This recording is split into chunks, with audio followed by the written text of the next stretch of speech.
but that's all right. Okay. So, wow.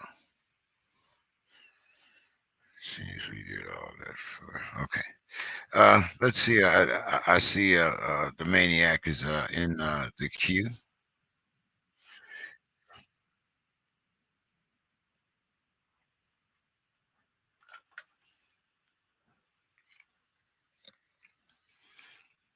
Seems to have affected my microphone here. Let's see if I can go out and come back. See if I.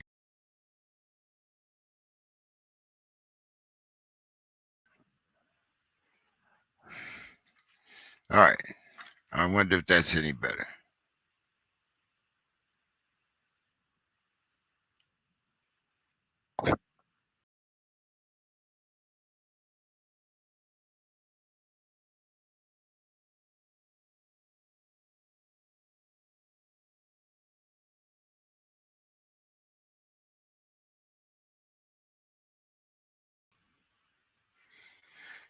Seems we're having some little difficulties here, but anyway, um, I'm going to move on to my next.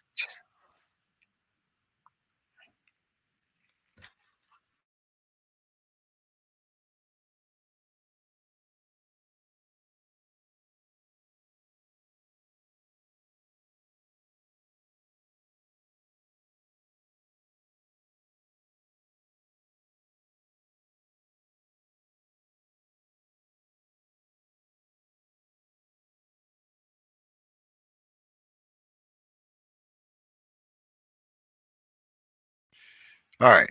Do I sound any better now?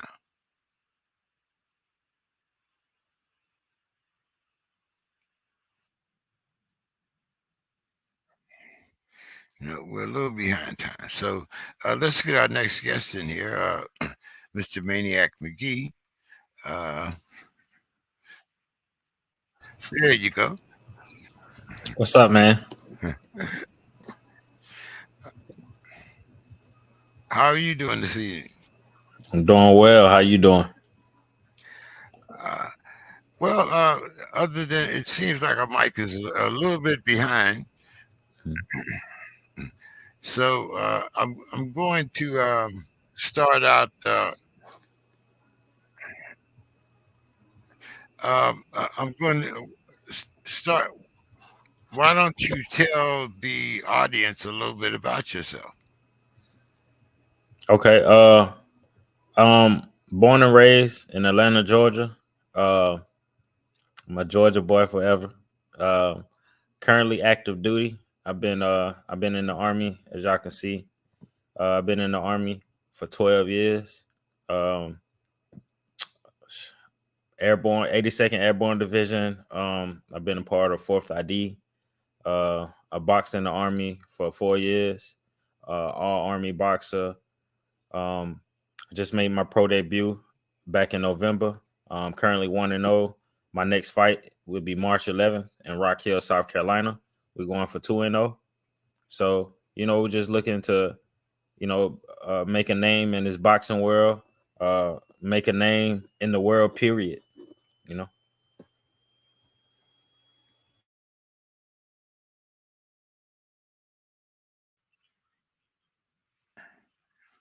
So I'm not going to hold it against you because you're almost, but that's okay.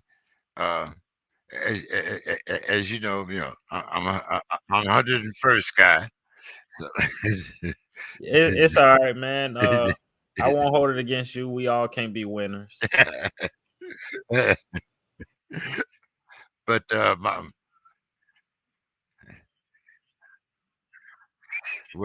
my dad and my dad actually retired from the 82nd.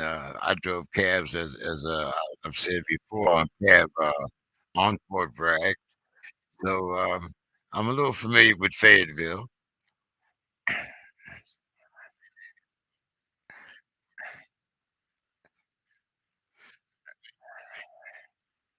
So uh, I actually, even though you were scheduled to come on the show before, I've actually been following a lot of your actions on Clubhouse. And one of the things that it seems that is a pet peeve of yours is why we don't have more people involved in our sport.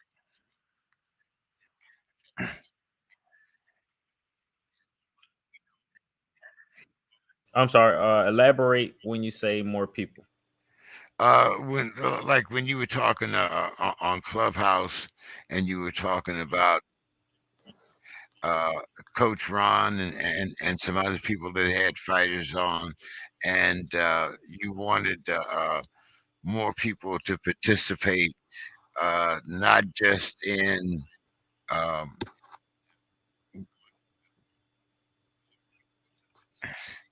not just when we had these big mega fights, but every day, and to get familiar with the with boxing and what it does for not only the community but socially, and to get back to like uh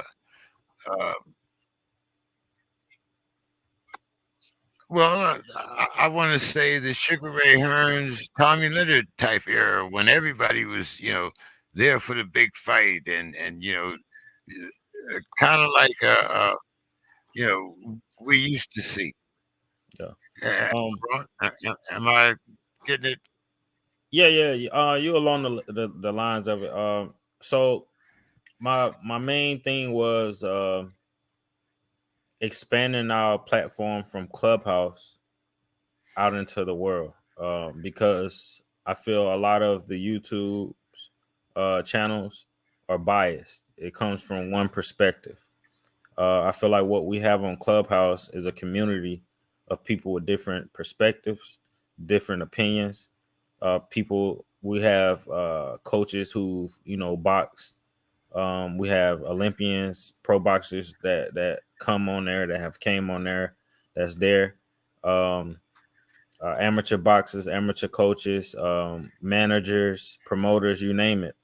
So we have a whole community full of different personalities, which the boxing world they don't have anything like that. So I want to grow our community outside of Clubhouse because Clubhouse is not forever. And I was just stressing that what I feel like what we have now is something that could really help the boxing community instead of just biasness. One channel sees it this way, another channel sees it that way, or ESPN, they might have it. They're going to promote their fighters because I mean that's what they're supposed to do. Showtime is going to promote their fighters, and Showtime is going to be biased towards their people. PBC is going to be biased towards their people in the zone. But what we have in our community is different opinions, different perspectives, and people see it differently. But that's what makes us. I feel like I don't want to say better, but that's what I feel like. That's what makes our community better. Now, okay. Do you think that it's because on Clubhouse you have a certain amount of anonymity? In other words, there's uh, an emoji or just a picture up there of No, of I someone. I Do actually you like think that. that oh, so you would I actually prefer that I than like a one-on-one conversation, or you no, know it's not necessarily a preference. I actually like it because on Clubhouse, all you have is a voice, and that's going to tell that person's character. Over time, all you have is character. So you get to know how that person thinks, how that person feels, what ticks them off, what fighters they like, and you can hear the biasness in on certain conversations. Like If my name comes up on the platform, they know I love Jamal Charlo and I love Tank Davis. So like I said, it's all about character, and you can hear you'll be able to learn a lot about somebody through Clubhouse just by talking to them a couple days. Um, okay, what do you feel that the frequency of rooms also expands the views of Clubhouse? Because you can, I mean, you can have you can come on, you can have a an hour or whatever to set up your room and talk on a subject, and then I can, open up a room right after you, and we can talk on a subject, and you have.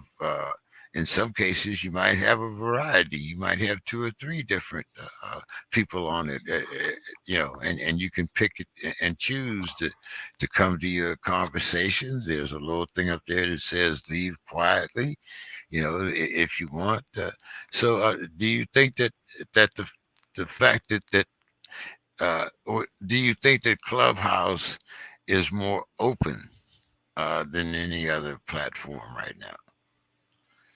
So to answer the first question, I think the rooms that we have, they're fine. I was just trying to figure out a way to expand it beyond Clubhouse because it's not going to be there one day. Um, and the only idea I can really think of that I think will really work is I know we're all over, different places of the world. We got people in the UK, got people Africa, you name it, different states.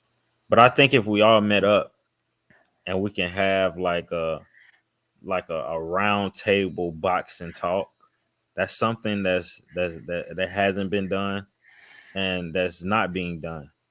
And I think once they see all the different personalities that we bring to the table, it'll it'll it'll blow every other channel out the water, in my opinion. Um that's how I think. So, uh, what is your specific job in the armed forces, in the army? I'm an ammunition specialist, so anything dealing with ammunition, mortar rounds, serialized items, grenades, any caliber rounds, you name it. I've done it. I've touched it.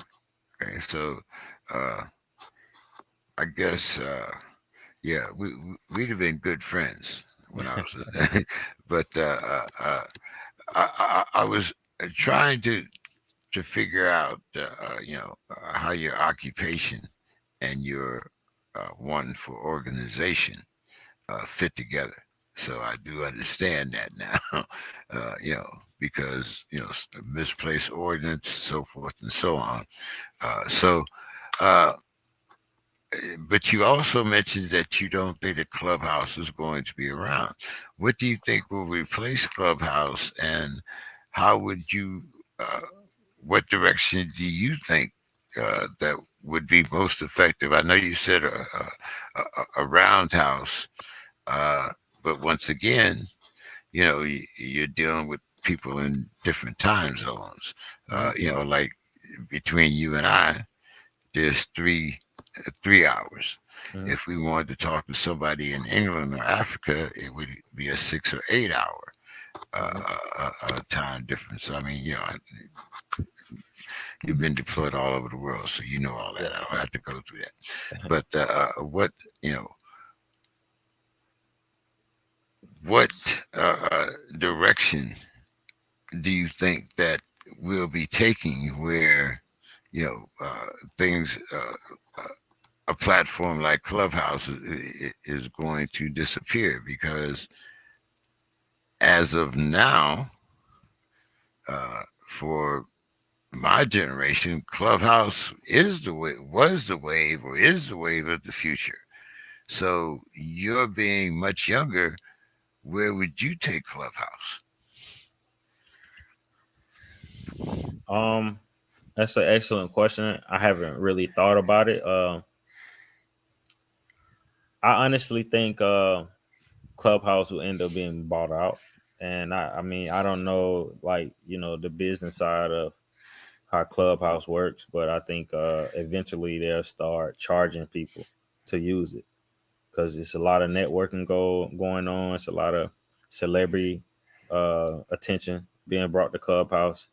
So I feel like eventually they'll start charging, and people will start getting monetized on Clubhouse, um, and I think that's what's going to run people away. So, um, with that being said, what's the future of Clubhouse? Our boxing platform, our boxing community is the future. Without the drama, I don't think Clubhouse would be as big as it is. But as far as our community, we're different than a lot of other communities and rooms and clubs that's on Clubhouse. So we find a way to extract our community out into the world. It'll be bigger than you name it. All right, well, enough shameless plug for Clubhouse. But since we're not really getting paid to promote it, Right, right, right. I just thought that you had some very interesting views on expanding the community. So let's talk about you now. You say you're still on active duty. Yes, sir. Still active duty. I've been in 12 years. Um, I just made my pro debut November 5th of 2022. My next fight will be March 11th in Rock Hill, South Carolina. We're going for 2-0. Now, who's your trainer out there? What gym are you fighting Um, out of? I fight out of Ambition Boxing Academy in Fayetteville, North Carolina, the best gym in North Carolina. Um, Khalil Shaquille, that's my coach. Okay, okay. Now, so how do you make? Well, first of all, are you planning to stay in the full 20? Definitely not. No, no. Well, because 12 years is a big chunk, Hmm. and I had a little over 10 myself, so but like different times, different circumstances, but uh, after making such a long commitment and being dedicated to um, uh, protecting our country, um, the one thing that was provided was a steady paycheck. Hmm. Boxing is not guaranteed. All right. After 12 years of stability, what made you decide that you wanted to come out and be a professional boxer? Um, so I kind of see it differently. I don't see it as stability. I see it as being spoon fed comfortability. I think people become comfortable, and I hate to I hate to say it a certain type of way, but I feel like a lot of people they give up and they become comfortable being comfortable. Me, I'm a very ambitious person. I feel like I won't reach or tap into my true potential until I close this door, which is it's been a blessing. I learned a lot about myself. I met a lot of awesome people. Um, I was introduced boxing was introduced to me in the armed forces. So I'm definitely grateful for the time that I spent, but I feel like it's okay to close one door to open another. You know. Now, you know, another reason why I ask you what about your occupation and your MOS was because you find a lot of people that are involved in our armed services that are in sports Hmm. uh, are in what we used to call special services. Hmm. But yet, you are a part of an infantry command, so that No, kind of well, yeah, yeah. okay. Okay. So, are you attached to special forces or are you an No, infantry? Okay. no. So, So I could be, but I'm not. That part of my career is over with. oh, you didn't like being in special services? You preferred the camaraderie of an infantry platoon? No, I didn't even like infantry. Okay. Yeah, I'd rather be around people with less ego. Yeah, we did tend to have somewhat of an ego, yeah, just being a paratrooper and so forth, and so but being part of that elite group also made you want to obtain higher goals, also, right? No, not really. I was already an ambitious person.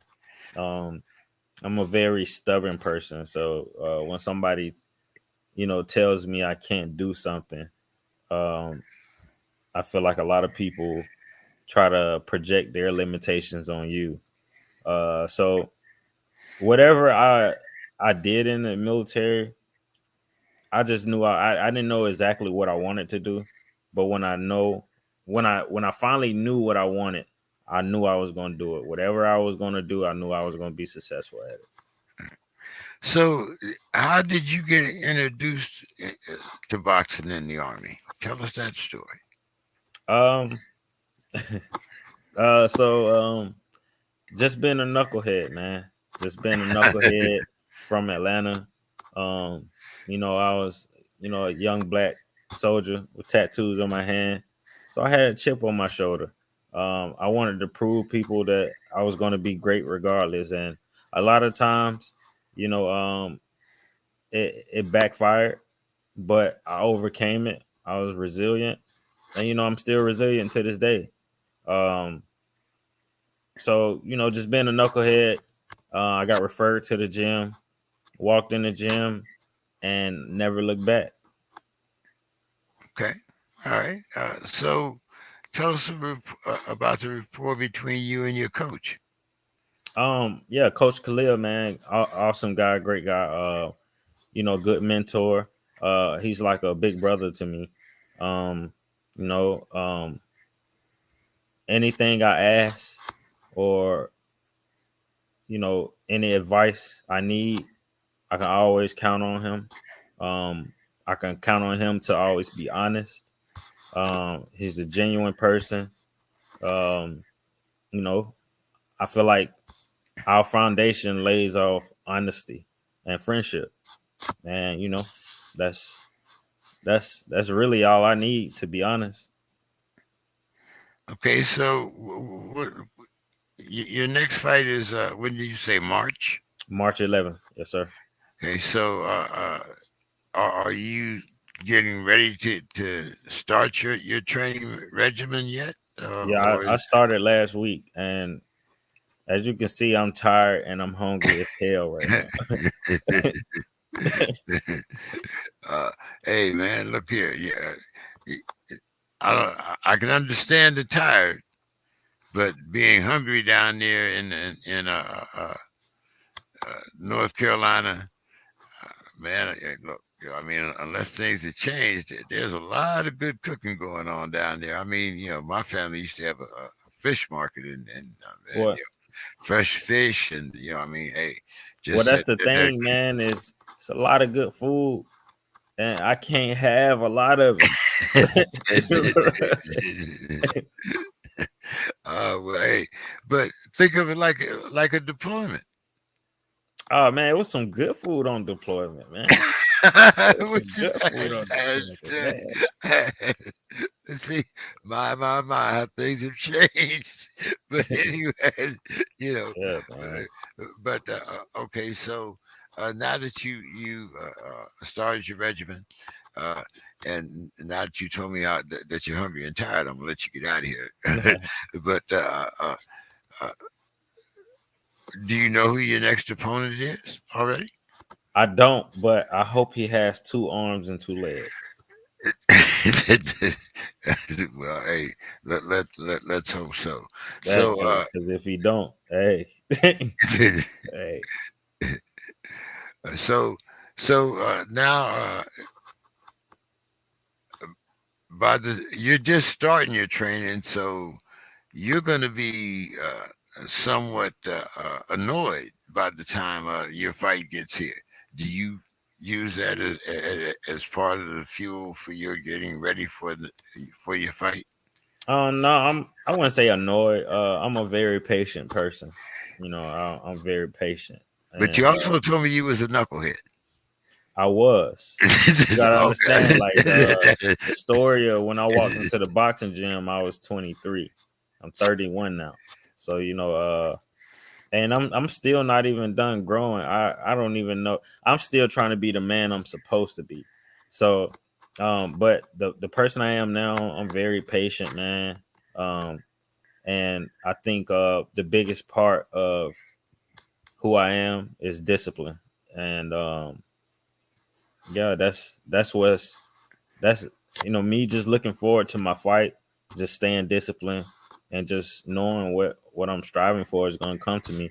All I have to do is grab it. I just gotta meet the highest power halfway. It's already written. All right. Well, as you said, you're 31 years old now. So, Sure. do you see your window closing, or do you see your window opening? I'm still in the beginning part of my prime. So the window will be open as long as I want it to open. So, like my hunger in boxing and my goals are different than a lot of other people. You know what I mean? I'm not I'm not fighting for money. It's prize fighting, but I'm not hurt for money. I would love to get big money fights, but I'm not hurt. I have a pension, I have a retirement, Medical. medical, you name it. So I'm doing this because I love it, not because I have to. So my hunger is a lot different than a lot of other people. All right, man. Well, hey, I'm going to let you go ahead and get you some rest and get So, you some food. So, why don't you tell everybody where they can find you on social media and give us your final thoughts for the evening? so first and foremost, thank you for having me again, Mr. James. Um, Sorry we couldn't make it happen last time, man. The flu was going around out here, and it got me. But y'all can follow me on Instagram at PAPII underscore Chulo2. That's Poppy underscore Chulo2. Don't ask me why that's my name on Instagram. Um, Y'all can follow me on Clubhouse if you have it. If you don't have it, join Clubhouse and come to our boxing community, man. You will love it. It's a lot of different personalities. Y'all can find me on Clubhouse at Maniac underscore McGee. Um, you can find me on Facebook, Sanchez McGee. Uh, and make sure that y'all tune in for my next fight. We're going 2-0 in Rock Hill, South Carolina, March 11th. All right, my man. Well, hey, look forward to having some more conversations with you, especially after your next victory. Yes, And sir. Yes, sir. I'll be looking for you on Clubhouse. I sent you a link so that all of your friends and your followers Mhm. can watch our interview. So I look forward to having you on again. And God bless, man, and take care of yourself. Likewise, bro. I appreciate it again, man. Uh, that was Brother McGee. If you were looking for him, he's part of Tarver Productions. So, nice little interview with Mr. Tomlin, as well as Maniac. And I look forward to having these other little short conversations. We had one last week concerning uh, how boxing can help save our youth. But we'll be having different fighters on this year, and it'll all be about our sport. So have a great night, everyone, and we'll see you next week this time on the Pugilist Corner.